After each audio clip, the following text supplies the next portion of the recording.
Hey, Kyle from Animist Ecology here. In this video, I want to talk about the secret to flow states and embodied mindfulness.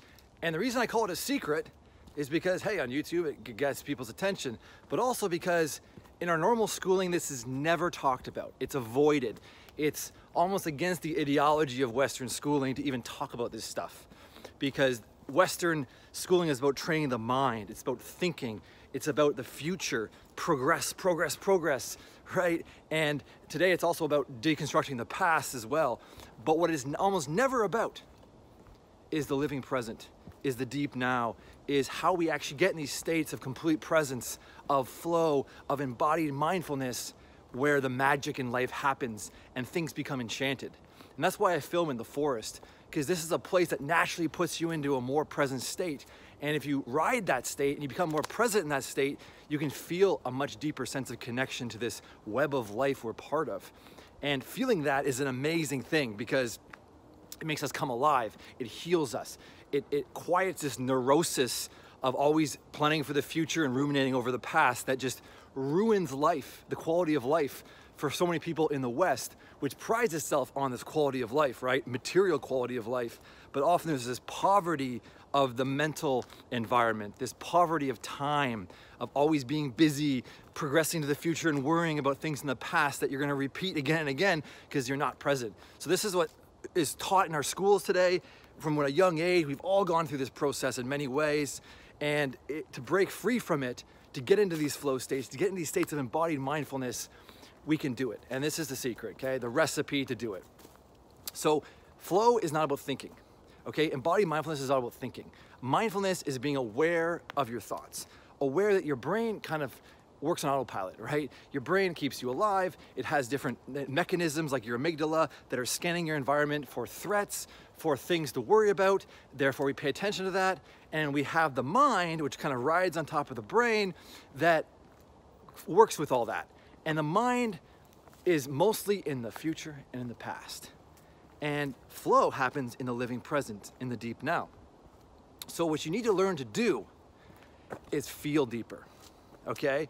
Flow is about feeling, this embodied feeling in your body, and feeling deeper into your internal experience and bringing your full attention to that and training that, and not conceptualizing what you think flow is, what you think mindfulness is, what you think embodiment is, which is what the mind does automatically, right? But we are not our mind, we are spirit.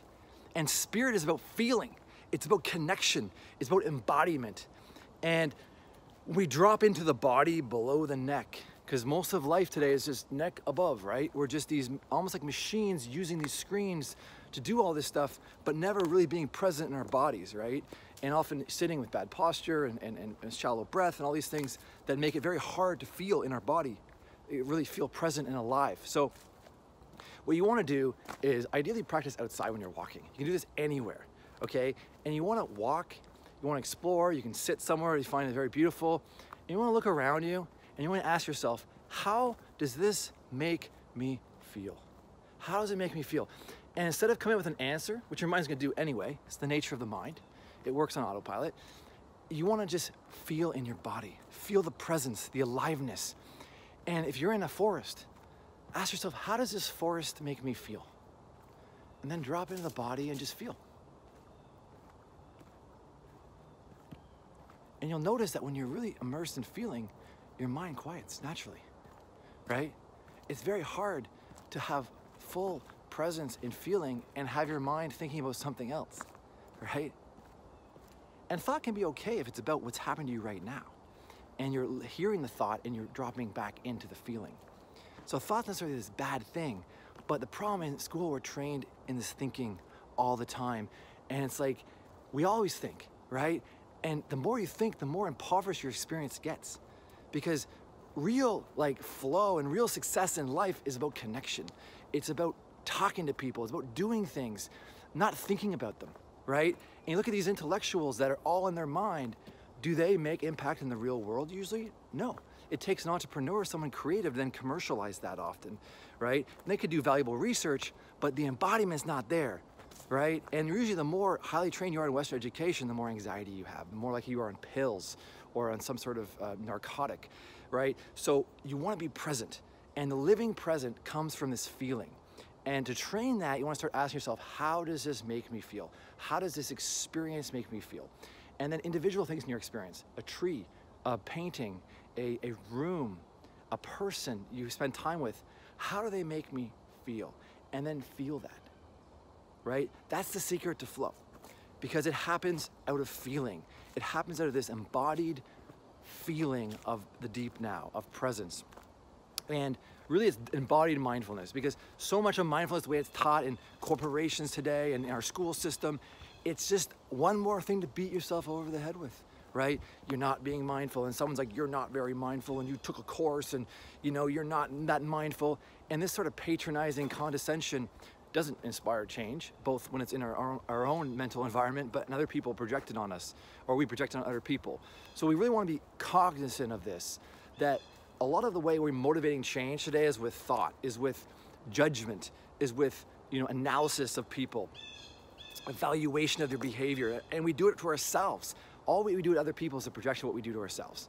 So one of my favorite quotes of all time is by the Indian philosopher Krishnamurti. And he says, the highest form of intelligence is the ability to observe without evaluation.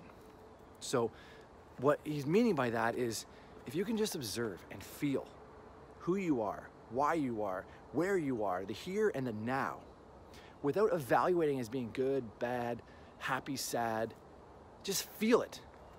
You can feel into things and you can release them. And you can have this radiant happiness, this enchantment sometimes, you know, where you tune into that.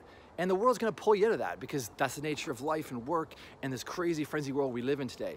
But if you have periods where you can go and practice in the forest, you can meditate, you can be fully present and embodied, it heals you. And then the more you do that, the more you feel this sense of embodied connection, which means more flow states, which means more sense of mindfulness, like this natural mindfulness that's really our true nature. But we've been so conditioned today in this modern world to just not be present.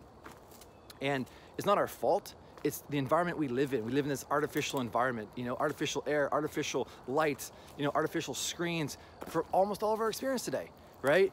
And to retrain, to rewild the senses, it's about the feeling. Asking yourself, how does this make me feel? And really pay attention to that feeling and give yourself a break and do it regularly, but don't be hard on yourself. It's not easy to do. But the more you develop this feeling in your body, this feeling of presence, the more the world comes alive. And that's the secret, right? The more present we are in our feeling, the more we feel the world around us, how it makes us feel, and really have that primacy of our direct, immediate experience as being important, the more we come alive and the more the world comes alive. And that's a beautiful thing. So I hope you enjoyed this video. If you have any questions, hit me up in the comments. And if you like this video, give it a like and a subscribe. All right, I'm Kyle from Animist Ecology, and may the forest be with you.